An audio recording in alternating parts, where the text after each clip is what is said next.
Então são questões que exigem métodos novos. Então o Papa falava de uma nova evangelização no seu ardor, nova nos métodos, né?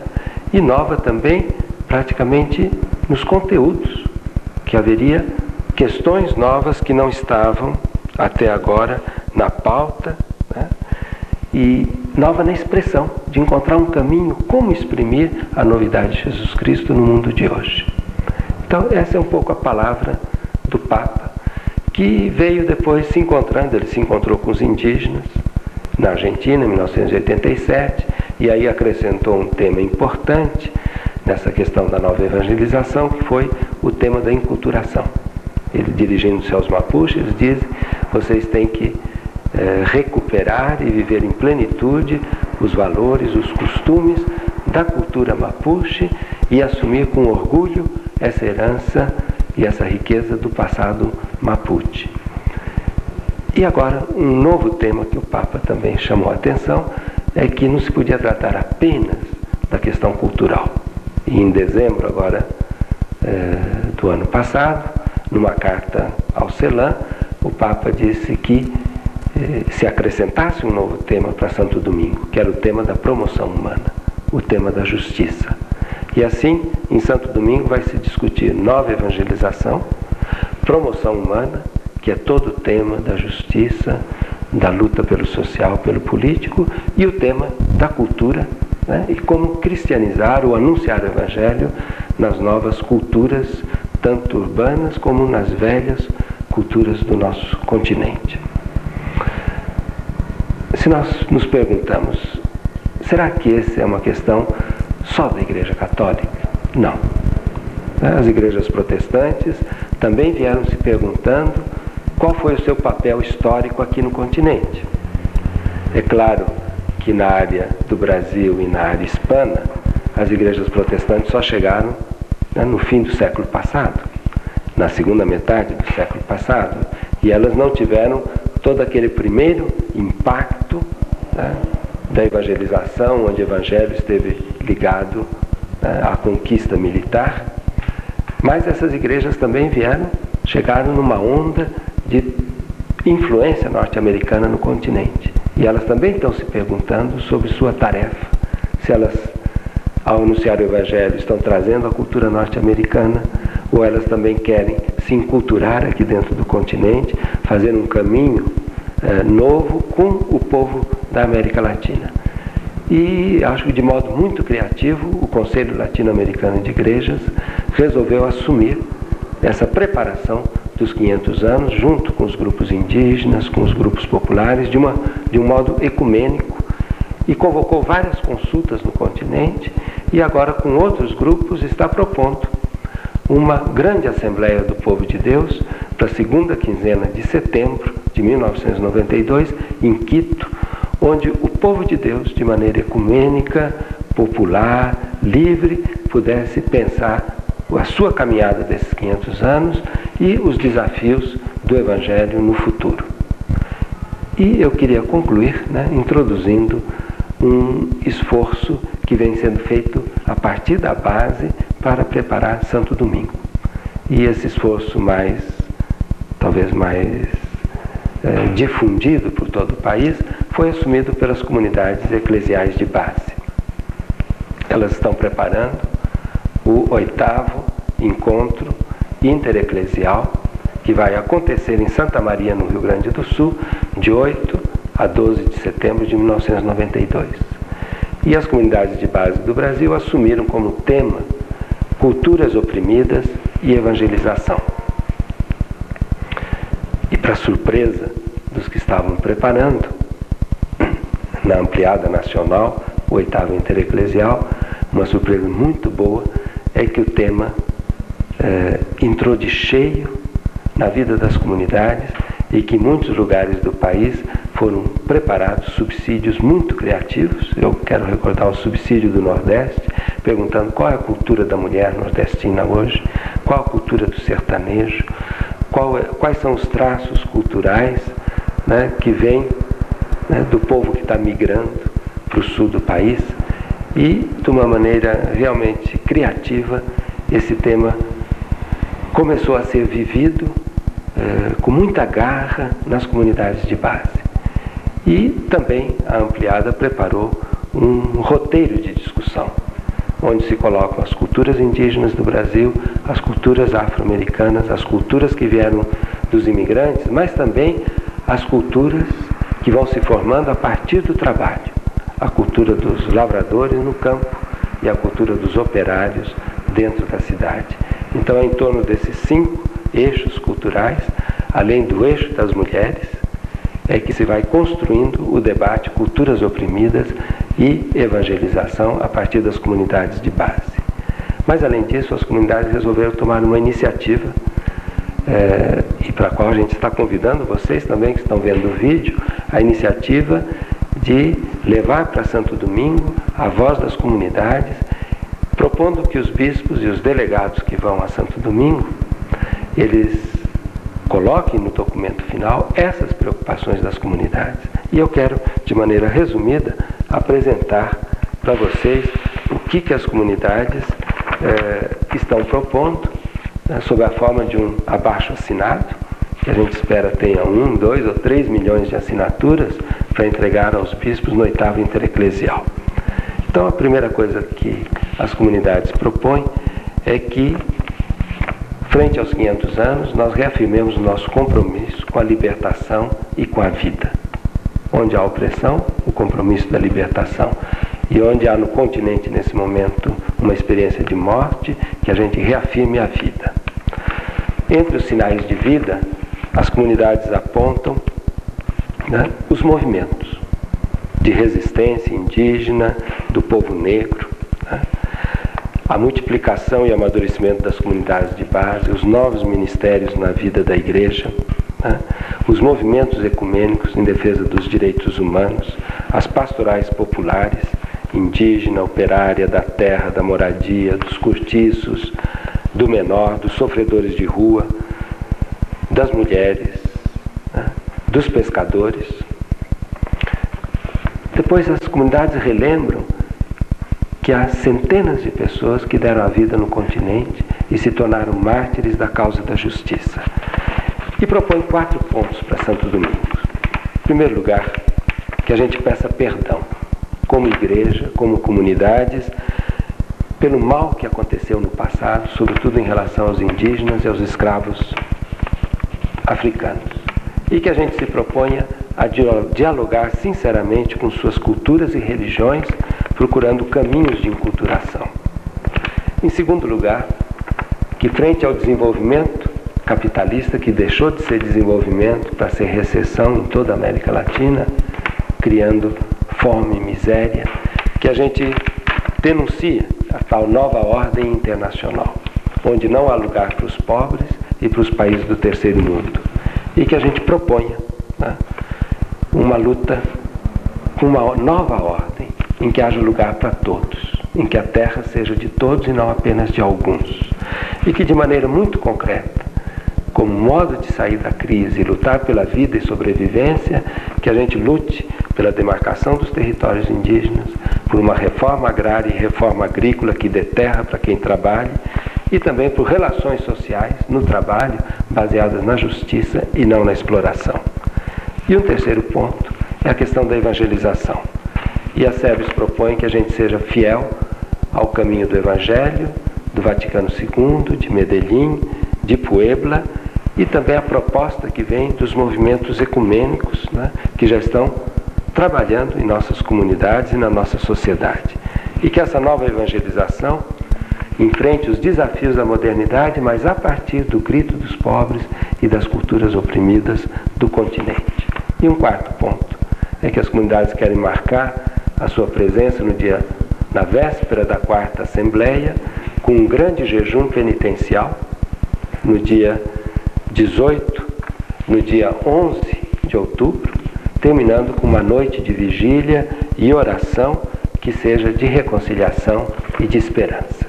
E com isso, com esse tema da esperança, nós propomos que a gente caminhe para Santo Domingos, na oração, num compromisso novo, mas guardando um coração alto e cheio de esperança.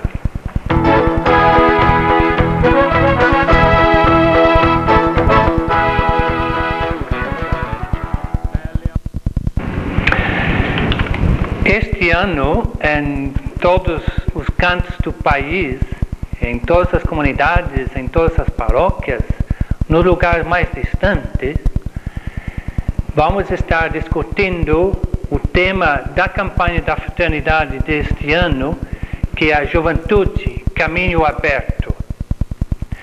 E a campanha é o grande momento de evangelização do ano inteiro, de qual participam membros da Igreja Católica e também algumas igrejas protestantes que também trabalham com a campanha da fraternidade.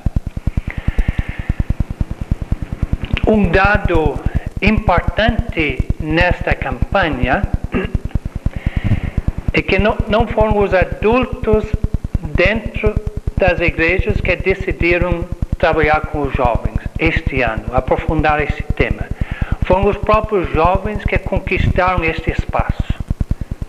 Esse é um dado psicológico e pedagógico muito importante para essa campanha. Durante 2 anos, eu acompanhei, como assessor nacional, de perto essa campanha. Os jovens fizeram campanhas em nível das comunidades, das paróquias, das dioceses, em nível nacional, junto às coordenações da campanha para conseguir com que esse tema fosse escolhido. E também, paralelamente, organizaram os jovens um abaixo-assinado que juntou mais de 500 mil de assinaturas que foi levado na CNBB. Uma campanha impressionante. Aliás, não conheço outro pastoral que tem essa capacidade de mobilização. Portanto, este ano, este tema vai ser discutido em todos os cantos do país. E também num ano que é o ano que nós estamos celebrando os 500 anos de evangelização da América Latina, com suas sombras e luzes. E a juventude é um grupo importante para nos ajudar a não repetir os erros do passado, para construir uma igreja que seja mais de luzes do que de sombras. Nesta palestra, eu pretendo falar mais sobre alguns assuntos, aprofundar alguns tópicos para ajudar a gente a entender esse mundo que é a juventude. E numa segunda palestra, vamos aprofundar uma metodologia para empolgar a juventude com a mensagem de Jesus Cristo. E são 2 desafios que eu vejo. Primeiramente, nós temos que organizar uma pastoral que seja resposta evangelizadora ao desafio da cultura moderna. Primeiro desafio. E o segundo desafio, uma pastoral que seja resposta evangelizadora ao desafio da pobreza. Então vamos iniciar falando alguma coisa sobre o primeiro desafio, o desafio da cultura moderna. E aqui a gente fala sobre a cultura moderna, e a cultura moderna, para a gente entender a cabeça do jovem, a gente precisa entender a cultura moderna. Que é o jovem que assimila com mais rapidez a cultura moderna. E a cultura é importante, que a cultura, nós nascemos dentro de uma cultura. E a cultura que vai nos dizer os valores, qual a nossa visão do mundo, da sexualidade, da família, da sociedade.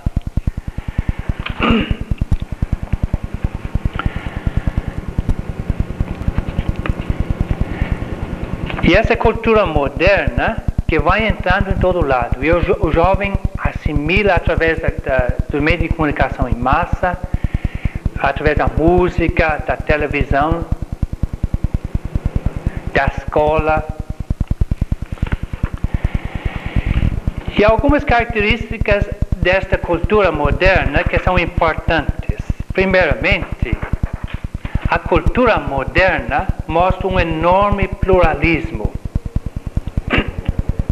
Então, hoje em dia, antigamente, numa cultura tradicional, não havia muita mudança.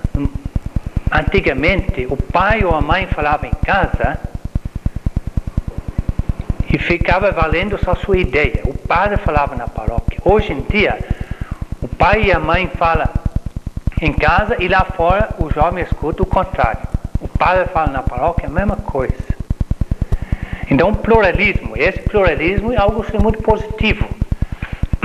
Ninguém quer mais voltar um tipo de pastoral, ou tipo de igreja, que condenava as pessoas porque pensavam diferentes, que queimava, inclusive, as pessoas porque pensavam diferentes. Agora, hoje em dia, essa cultura, há um pluralismo exagerado.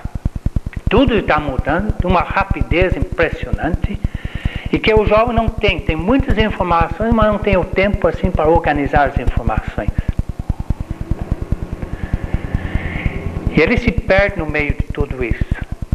Não há modelos, não há caminhos claros.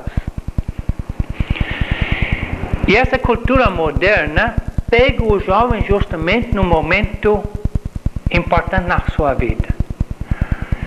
Pega o jovem num momento, numa etapa decisiva na sua vida. A gente sabe, fala da juventude como é a etapa da crise. Então, a etapa da contestação. O jovem não começa a contestar a religião, os pais, os adultos frequentemente ficam chocados porque não entendem. O jovem fala para a mãe que não acredita mais em Deus. Há uma mudança de comportamento.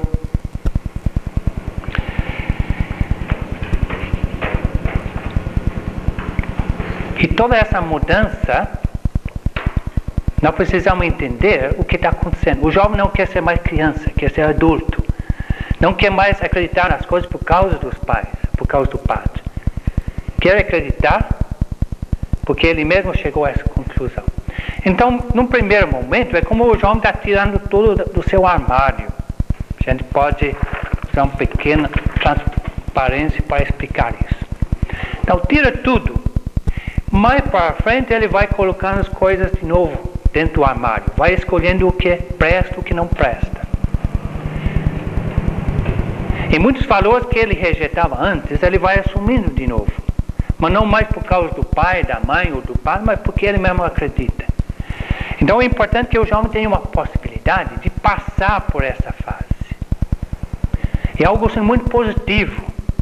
Os adultos precisam entender. Agora, a dificuldade hoje em dia, dentro da cultura moderna, para o jovem fazer essa passagem e chegar ao outro lado, com personalidade equilibrada, amadurecida, ele precisa ter modelos, ele precisa ter caminhos, precisa ter orientação, precisa ter apoio. E justamente ele se encontra numa cultura onde não há mais modelos. Às vezes na família, na cidade, a nível nacional, muitos dos modelos que aparecem em público são pessoas que se vendem por qualquer coisa. E essa é a dificuldade que o jovem tem. Se o jovem não conseguir fazer essa passagem, muitos hoje em dia não conseguem, porque não recebem o apoio, não conseguem determinar sua identidade. Um quadro de referências, de valores que podem nortear a sua vida. Se não conseguir fazer essa passagem, ele e ela permaneçam com personalidades sem espinho dorsal, dependentes, levados por qualquer correnteza. Então aqui a grande oportunidade da igreja de entrar nesse momento de crise da juventude, que é um momento que o jovem decide muita coisa, momento de maior crescimento psicológico, intelectual, emocional, sexual. E o jovem precisa entrar, então a igreja é um momento privilegiado para a igreja entrar e ajudar o jovem a definir sua personalidade, esse quadro de referências, sua identidade. Esse é o momento que o jovem toma decisões que vão nortear sua futura vida. Esse momento que frequentemente se formam os grandes líderes, inicia a formação dos grandes líderes da igreja e da sociedade. Esse é o momento que o jovem escolhe entre dois caminhos: servir os outros ou se servir dos outros.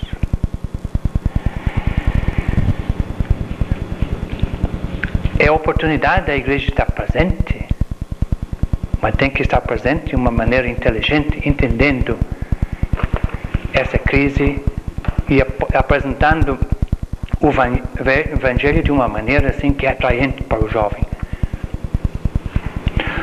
Outras características desta cultura é uma cultura também diferente do que a cultura tradicional. É uma cultura tradicional, a ordem é importante, a obediência, cada um tem seu lugar na hierarquia, dentro da pirâmide. A cultura moderna não, a coisa está sempre mudando, por causa essa mudança provocada pelos meios tecnológicos. E a ordem é construída através do diálogo, do consenso e da liberdade. Portanto, se nós queremos evangelizar a juventude hoje em dia, uma igreja autoritária, um modelo de padre distante, intelectual, frio, não atrai a juventude. Há necessidade de abrir espaços para o jovem dentro da igreja, onde eles podem ter poder de decisão, onde se sente essa liberdade e essa valorização. Outra característica da cultura moderna, tudo está centrado no indivíduo. Na cultura tradicional, é o grupo que é o centro. Ora, essa é uma coisa assim positiva. Essa acentuação tem levado à defesa da dignidade da pessoa humana, dos direitos humanos. Agora, o lado negativo é que frequentemente se acentua o indivíduo, mas um indivíduo que não está relacionado com os outros. Então, a acentuação no indivíduo leva ao individualismo frequentemente. E aqui um outro dado importante, quando nós estamos trabalhando com a juventude, cuja cabeça é feita pela comunidade, pela cultura moderna, é o ar que ele está respirando todo momento. Entender a dificuldade que o jovem tem de partilhar, de fazer um trabalho comunitário, um trabalho de solidariedade. Porque a cultura que ele está vivendo leva ao individualismo. Cada um para si e Deus para todos. Outro dado importante é a secularização, né? E segundo o livro da Campanha da Fraternidade, o livro base, a juventude brasileira ainda é uma juventude mística.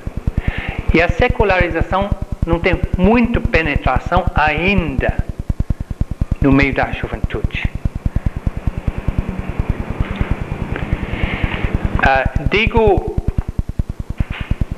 Devo qualificar aqui, porque a secularização é algo positivo.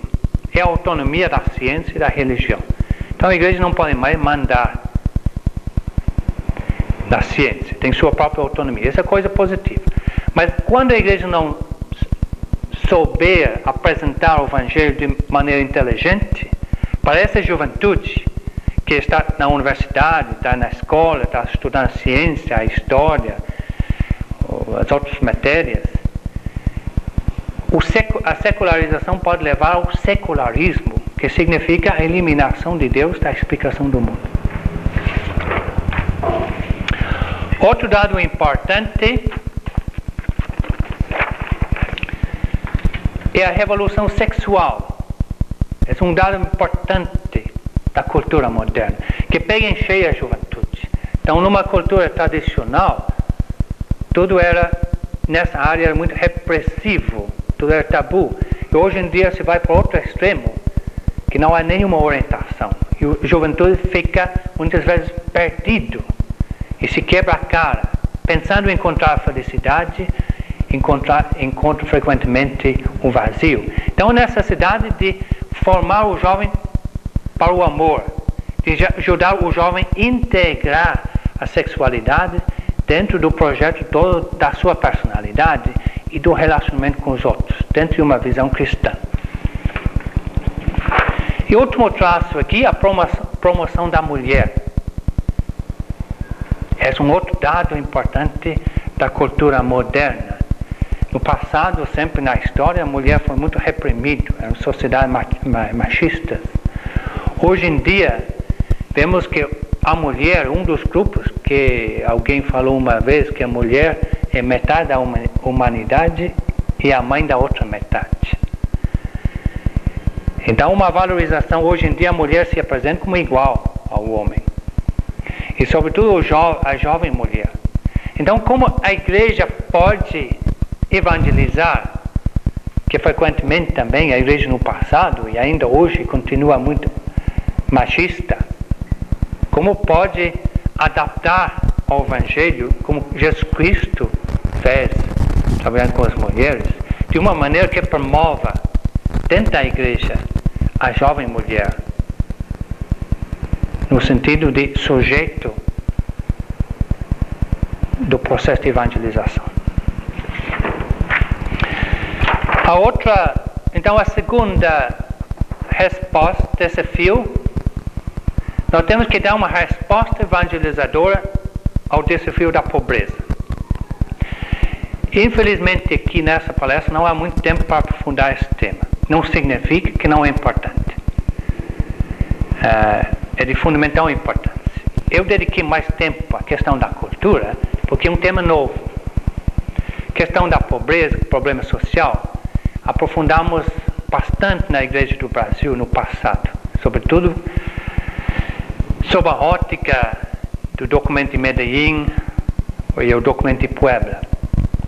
Agora, a juventude é o grupo que mais sofre, que é mais vítima das estruturas injustas dentro da sociedade. Sofre da pobreza. 1/3 dos trabalhadores no Brasil são jovens. Sofre da violência. Nos últimos 4 anos no Rio de Janeiro, 35 mil jovens foram assassinados. Isso é guerra. Numa cidade só do Brasil. E, portanto, um trabalho com jovens precisa dar uma resposta à questão cultural e à questão da pobreza, problema social, de uma maneira libertadora. Senão, a igreja não tem credibilidade. Vamos colocar algumas questões agora para grupos. Vocês podem reunir agora em grupos e tentar aprofundar esses assuntos e relacionar com seus problemas imediatos.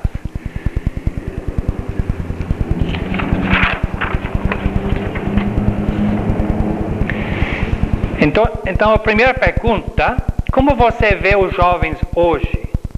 A chave da cultura moderna ajuda você a compreender a cabeça do jovem? Em que sentido? Conte para os companheiros sua experiência de trabalho pastoral com jovens. Quais as dificuldades e sucessos? E a terceira pergunta: como trabalhar a questão cultural e a questão social ao mesmo tempo no trabalho pastoral com jovens? Obrigado.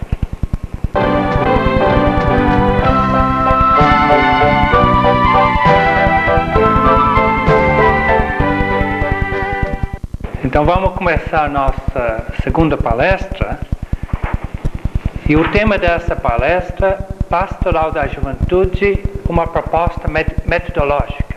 Na primeira palestra, nós procuramos conhecer um pouco a juventude, sobretudo tentando entender o desafio cultural e o desafio também social. Agora, vamos tentar agora ver como nós podemos empolgar esta juventude com a mensagem de Jesus Cristo, para que o jovem seja uma força de renovação de nossas igrejas e também que seja uma força de transformação dentro da sociedade. Agora, o método é um instrumento que você usa para chegar no jovem. E hoje em dia essa metodologia é diferente do que no passado. Numa cultura tradicional funcionava muito um método de cima para baixo, que nós chamamos método dedutivo. Bastava você proclamar o plano de Deus, ou partir da doutrina, e você conquistava o jovem. Hoje em dia isso é impossível. O jovem tem uma atitude frequentemente de indiferença diante da religião, sobretudo a religião organizada. Então há necessidade para motivar, e os instrumentos tradicionais que a igreja usava para atingir a juventude estão cada vez mais em crise. A paróquia, a aula de religião, a escola católica, a missa. O jovem não vem. Então nós temos que sair ao encontro do jovem. E para isso nós precisamos saber como nós vamos motivar o jovem. E para motivar o jovem nós precisamos partir da sua vida. Nós precisamos levar em conta que o processo, o crescimento, há um crescimento progressivo na fé. O jovem não se converte numa palestra, num encontro de fim de semana, por mais emocionante que seja, num mês. É um processo lento. E hoje em dia, dentro da Pastoral da Juventude, temos uma clareza de como trabalhar esse processo lento. Em primeiro lugar, distinguimos 3 momentos. Um primeiro momento, o que nós chamamos de nucleação. Nucleação significa o quê? Nucleação significa você formar grupos de jovens. Quer dizer, o grupo de jovens hoje em dia é um instrumento privilegiado para evangelizar a juventude. O jovem não vai na paróquia, não vai numa aula de religião, mas ele vai num grupo de jovens, se sente bem no grupo, se sente bem no meio dos outros jovens. E o grupo é o grande instrumento de iniciar um processo de evangelização da juventude. Agora precisamos discutir, planejar como nós vamos formar grupos de jovens. Pode ser através da crisma, encontros de jovens, convite pessoal. Aí cada um vai decidir. O segundo momento é da iniciação. Porque uma vez formado o grupo de jovens, você tem outro problema. Para você segurar o jovem, para você levar a mensagem de Jesus Cristo ao jovem, você tem que motivar o jovem. Que o processo é um processo de educação não formal. É diferente do que o processo de escola. No processo de educação não formal, de grupo, de comunidade, de pastoral, o jovem continua vindo na medida que nós conseguimos motivar. O dia que ele não está motivado, o dia que ele se sente uma experiência muito chata, que não há crescimento, ele não vem mais. E, portanto, precisamos, nesse processo de iniciação, há etapas de motivação do jovem. E daqui a pouco nós vamos discutir essas etapas. E o terceiro momento é o momento da militância, quer dizer, um momento de compromisso. Esses jovens que passam por esse processo se comprometem na comunidade, na igreja, na própria pastoral da juventude, o movimento de jovens. E também se comprometem na sociedade, nos organismos intermediários na sociedade, partido, sindicato, movimento popular, movimento estudantil. Então aqui é um outro desafio, como nós vamos acompanhar esses jovens que são militantes? Que esses jovens precisam de outra comida mais forte do que os iniciantes. Portanto, o desafio de um trabalho com jovens hoje em dia é a gente trabalhar em 3 frentes ao mesmo tempo.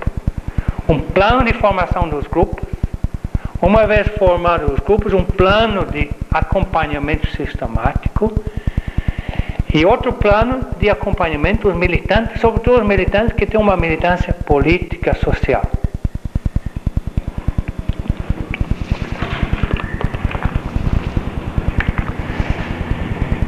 Falamos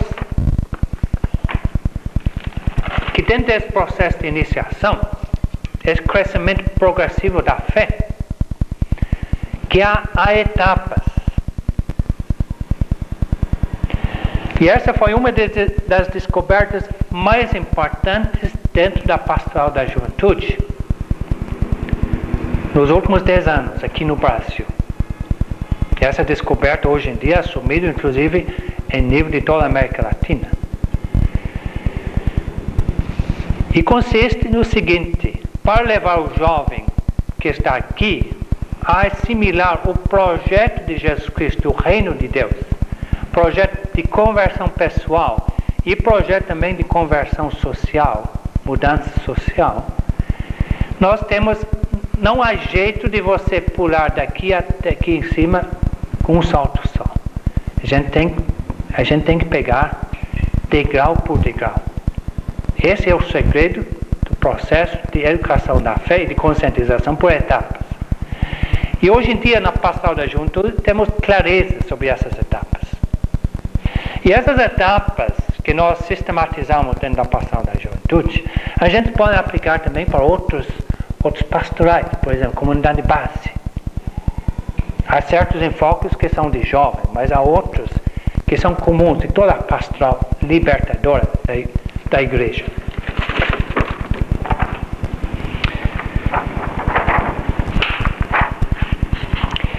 Então vamos explicar rapidamente essas etapas. Como funciona esse crescimento progressivo na fé. Se não é possível converter o jovem numa palestra, num curso de fim de semana, que é um processo lento e que as etapas são importantes.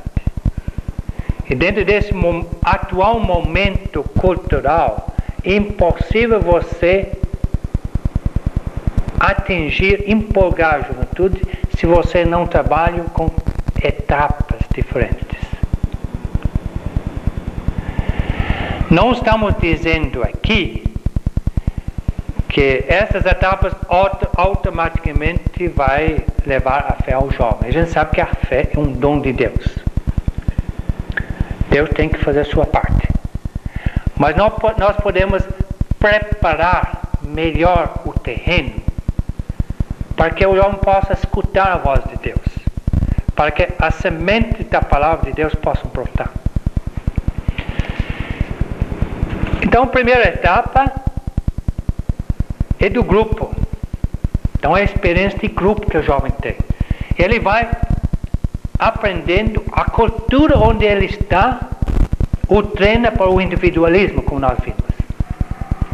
Agora, no grupo, ele vai aprendendo a trabalhar em equipe.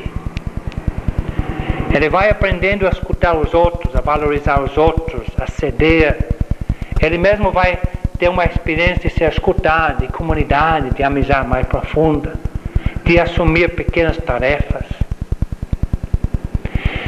Ao mesmo tempo, o grupo vai confrontando sua experiência com a experiência de Jesus Cristo, com a palavra de Deus. Então, e Jesus Cristo aparece como um grande amigo na sua vida. E ao mesmo tempo, ele está tendo uma busca mais profunda do sentido da sua vida. Agora, depois do grupo, então, esse grupo está localizado normalmente, frequentemente, numa comunidade mais ampla. Comunidade de base, paróquia, comunidade de igreja. E aos poucos o jovem vai tendo também uma experiência de igreja, através do contato com o padre, com os adultos, participando de uma celebração, uma festa. E por aqui, através de uma experiência comunitária, o jovem vai assimilando, adquirindo uma consciência de pertença à igreja. E aqui um dado pedagógico muito importante. Frequentemente pensamos, o jovem tem muita resistência contra a igreja institucional. E dificilmente o jovem vai se aderir à igreja somente através de palestras, conversas. Agora, através de uma experiência de uma comunidade viva, que é espelho do projeto de Jesus, que evangeliza enquanto ao mesmo tempo está sendo evangelizado, aí o jovem topa. Depois do jovem, outra etapa, o jovem se abre para o problema social. Se lembra, quando entrou no grupo, estava muito preocupado com o seu problema pessoal. Depois se abriu para a comunidade mais ampla. E agora começa a perceber que vive numa sociedade onde tem milhões de pessoas com problemas muito piores do que os problemas dele. Problemas de pobreza, de sofrimento, de violência, de solidão. E na medida que ele vai tendo contato com a palavra de Deus, e as palavras de Jesus, o bom samaritano, o último juízo, vai percebendo que ele tem que, para ser cristão, ele tem que fazer alguma coisa para o próximo, sobretudo o próximo que mais sofre. Aí aqui o jovem vai assumindo pequenas ações para ajudar visita à cadeia, asilo, campanha de alimentos para ajudar os pobres. Ainda nessa fase, ele não tem uma visão muito crítica, muito libertadora. Ele quer ajudar. E essa etapa é importante. Ele aprende uma atitude de serviço aos outros, uma pedagogia de serviço aos outros. Outra etapa, então esse grupo começa a se ligar com outros grupos de jovens. Então não se sente mais sozinho. Sente que tem muitos outros jovens caminhando junto com ele. E ele se sente forte, capaz de enfrentar e resistir ao bombardeio constante das contravalores da cultura moderna, do individualismo, do egoísmo, porque há muitos outros cultivando outro ideal. Então nessa organização ele tem também a experiência de ser protagonista, um espaço que se abre dentro da igreja, onde o jovem também pode cultivar esses valores positivos da cultura moderna, que é o diálogo, a cidadania, capacidade de tomar parte nas decisões, a liberdade. E nesse momento também o jovem vai sendo o oposto do outro jovem. Na medida que o jovem vai passando de uma etapa para outra, vai evoluindo também suas noções de fé, sua visão de Jesus Cristo, vai se tornando cada vez mais encarnado, mais libertador, sua visão de igreja, seu estilo de oração, assim por diante. Outra etapa são as estruturas. Aí o jovem adquire uma visão crítica do que está acontecendo na sociedade. Percebe que a pobreza, os vítimas, os pobres não são culpados pela sua pobreza. na maior parte das vezes. Que a pobreza e o sofrimento e marginalização é causado por estruturas econômicas, políticas injustas que marginalizam. Então, nesse momento, o jovem adquire uma visão política mais científica, sociológica, econômica e frequentemente começa a participar em partidos políticos, sindicatos, para mudar essa sociedade que está por aí. E ele tem uma visão de fé, de igreja, que acompanha essa nova visão. Depois, um nível de militância, que entendemos como compromisso. O jovem assume um compromisso para valer nesse momento. Não significa que o jovem não assumiu compromissos antes. Assumiu, mas furava muito, como diz o jovem. Não podia contar muito com ele. Agora ele assume para valer. E a última etapa, uma consciência das etapas percorridas. Que momento de maturidade pedagógica. O jovem militante que chega aqui em cima tem uma consciência que o processo é lento, que há etapas, e quando ele trabalha com iniciantes, ele sabe que não pode queimar as etapas. E que cada etapa vai levando ao outro, dependendo de como é trabalhado. A gente pode também entender esta pedagogia de etapas também como círculos concêntricos. Então você tem aqui o grupo. E o grupo, cada vez o grupo vai rompendo um círculo para passar por um círculo mais amplo, um horizonte mais amplo. Então da comunidade eclesial para a realidade social, depois para a organização mais ampla, depois uma análise mais científica, depois para a militância e depois a consciência das etapas percorridas. Então entender também as etapas nesse sentido. Você vai motivando o jovem porque você está sempre abrindo para ele novos horizontes, novas perspectivas. Então ele tem uma sensação assim de crescimento e ele se empolga com isso. Podemos resumir, portanto, assim: este modelo tem dois momentos pedagógicos, metodológicos. Primeiramente, parte de experiências, questionamentos dos jovens. Não para ficar nessas experiências ou questionamentos, mas para levar o jovem a abrir o horizonte que ele tem. E o segundo momento, o anúncio de salvação em Jesus Cristo como resposta a essas interrogações. Para terminar, aqui são algumas perguntas que vocês possam estudar em grupo. São perguntas sobre como podemos abrir um espaço dentro da igreja para que o jovem seja grande força de transformação da própria igreja e da sociedade. A primeira pergunta: quais as pistas metodológicas mais importantes neste texto para desenvolver um trabalho consequente com os jovens hoje? Como abrir mais espaços para o jovem na igreja?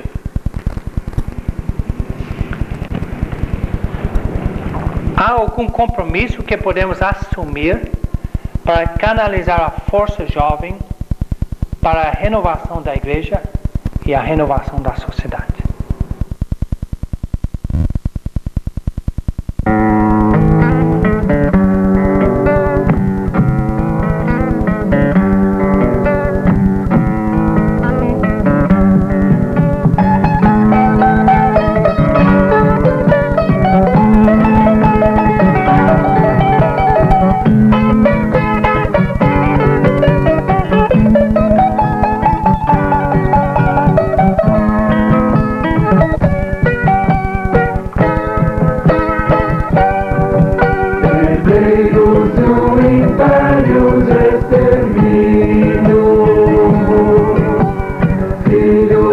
secular dominação.